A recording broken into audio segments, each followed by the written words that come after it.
Welcome to BTEC Revision. In today's lesson, we're looking at direct loading. By the end, we should be able to calculate the direct loads of stress and strain. What is direct loading? First, we need to look at direct forces. There's two types, tensile and compressive. Tensile force is a stretching force, as you can see in the first picture. And a compressive force is a squashing force, as you can see in the second picture. Now we can look at direct stress, which is equal to force divided by cross-sectional area.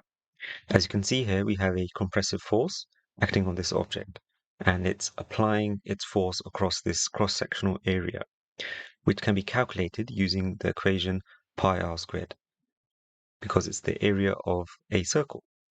And if we take this force and divide it by this cross-sectional area, we would get the direct stress. The units for force are newtons.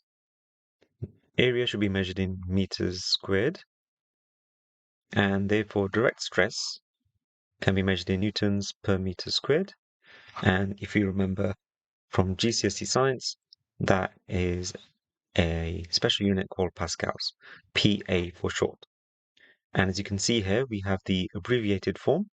Here, this Greek letter sigma stands for direct stress, F for force, and A for cross-sectional area.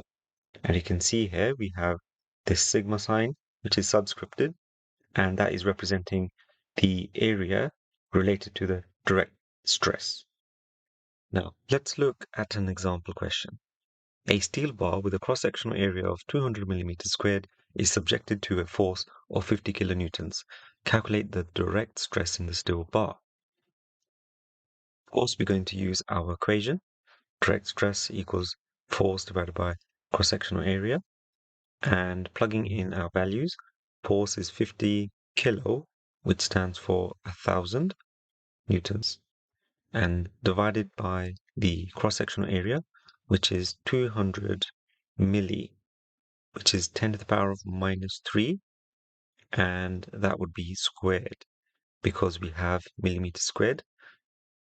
Therefore, plugging in our values, we should get 250 times 10 to the power of 6, and the unit is pascals. 10 to the power of 6 is also known as mega. So that's 250 megapascals. Now let's look at direct strain, which is equal to extension divided by the original length. The units for extension are meters, and original length is also meters. So meters divided by meters is dimensionless. So direct strain does not have a unit. The symbol for direct strain is the Greek letter epsilon, and E stands for extension, and L stands for original length. Now, let's look at an example question. A steel bar of length 1.5 meters is subjected to a tensile force of 60 kilonewtons. The original length of the bar is 1.2 meters. Calculate the direct strain in the steel bar. So we can see we have the extension is going to be 1.5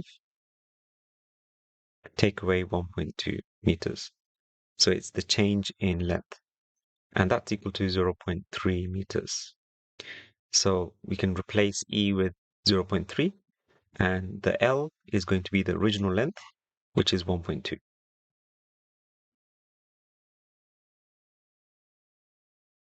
So 0.3 divided by 1.2 gives you a value of 0.25.